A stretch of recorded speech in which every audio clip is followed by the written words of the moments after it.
Hey guys, welcome back to Character Web Workshop. So in this week's episode, I've actually decided to do a shop tour. A few people on Instagram have reached out saying, hey, when are you gonna do a shop tour? Because I've been doing a ton of shop builds over the last year.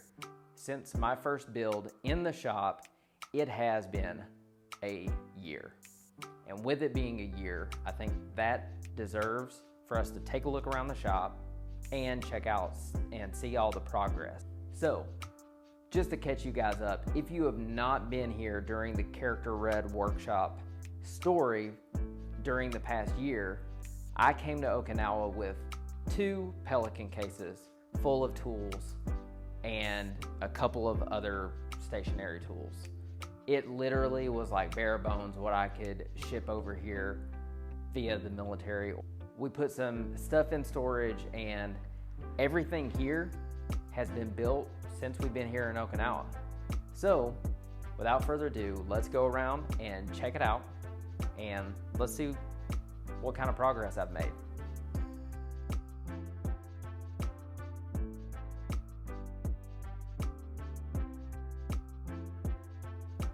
All right, so this portion is the newest part of the shop and it is one of my recent videos. It is my lumber rack build.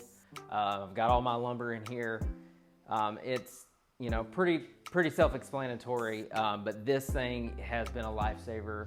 Since I've built this, obviously there's not a huge mess and I'm not always stressed out when I'm in the shop. All right, so this portion was probably a few months into building everything. I had an opportunity to scavenge this or acquire it, and I also got the wood in here except for the walnut for free. Buddy was PCSing or moving back to the States. He gave me all that lumber for all the shelving and everything like that. So I cut a few dados in it and now this houses every single sander that I have, my biscuit joiner, my angle grinder, and I'm already starting to outfit all of these shelves. So this is the start of my Bridge City collection. And I also have all my Capro stuff in here that they've sent me as well. So along with my doweling jig, my slab stitcher, pretty much anything that I can't fit or it's not really that organized, this is where it goes. And on top of here, some Bessie clamps, a track saw, just kind of anything that I don't have a home for right now, which is what I've been trying to do, is create homes for all of these items. So I guess I need to get better at creating a few more homes. So the last thing over here and in this corner is a Craftsman, just kind of basic tool chest. I've got like sanding supplies. I have a plan for a build for that one. Finishing supplies. I've got some more finishing supplies down here. Just really extra storage. You can never have enough extra storage. All right, so for this clip, the only thing that I did was take the camera, turn it 45 degrees, and now you have the miter saw stand, which was one of my last videos, and the DeWalt 12-inch miter saw. And this shop vac is actually the only dust collection that I have in this shop. It is very sparse in here. I haven't actually been able to find a dust collector that'll either ship here or I've not found a single one out in town. So dust collection is definitely hard to find. So we're relying on shop vacs around here. So if you have been following along with the channel from last year, this you will probably know was my first build in this shop. Obviously you need a workbench, you need a place to store stuff.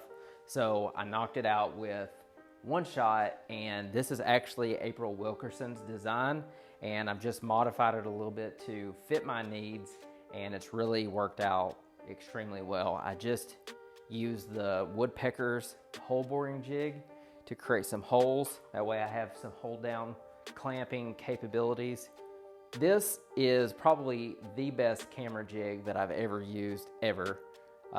If you go to Woby Design and check his stuff out, actually I will have a link down in the description below so you can check his camera jig out and how to make it, because this thing has literally changed the way that I film in my shop. Well, except for this video, which is strange because this is the first time I've used my tripod in months. Next, you'll notice that I have some French cleat holders, and these are some very early on French cleat holders right after I got the workbench done. I never even made any videos on these because they are terrible. This one's even got the outline of the pin nailer. So I'm probably going to show these off and then remake them into something a little bit more aesthetic looking, or aesthetically pleasing to the eye. All right, so this is the front part of the workbench, and I designed this sticker board to really go in here.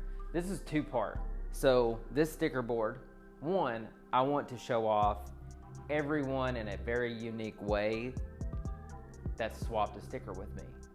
And two, this hides all of the clutter that is down below. So anytime I'm filming and I have this sticker board up, I don't have to worry about people seeing all my mess. But that is the purpose behind this sticker board. So this part of the shop, this is the Woodpecker's Premium Router Table Package 1. And it's the smaller one that they make, but it's still one of the biggest router tables on the market. I'm going to be releasing a video here shortly on this and the assembly, the unboxing, pretty much everything with this router table.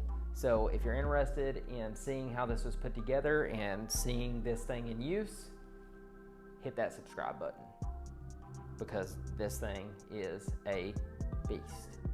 So if you swing a little bit left from the router table over here, you're going to run into, I guess, the Benchtop Workbench. Pretty much I took this same exact design that was the April Wilkerson workbench, and I just shortened it into almost half. It still has the French cleat sides on both sides, has plenty of storage to store other things, but primarily what I use this for is my joiner, my bandsaw, my little baby wind drill press, words are hard, guys, and all of this that I got going on. I apologize for the mess, but hey, maybe that'll motivate me to get on making a few more of these tools and little gadgets and stuff. Homes, maybe not, but that's something that I challenge myself to do. So who knows? So also, I have not made the video or put the video out on YouTube yet. This is a brand new French cleat holder for all my Star Bond and Tight Bond gluing needs. I made this horizontal because my idea was, if I'm over here at the workbench and I'm getting ready to do a glue up, you know, I can pull something, and I didn't want it to be vertical because I didn't want to reach down and have to grab something. So I took a poll on Instagram and we came up with a horizontal fashion. I think it turned out really well, actually. So yeah, let me know what you think down in the comments. Do you like it? Do you not like it? Would you want to see the video on how I made it? And then below here you have the Masca M1 workstation.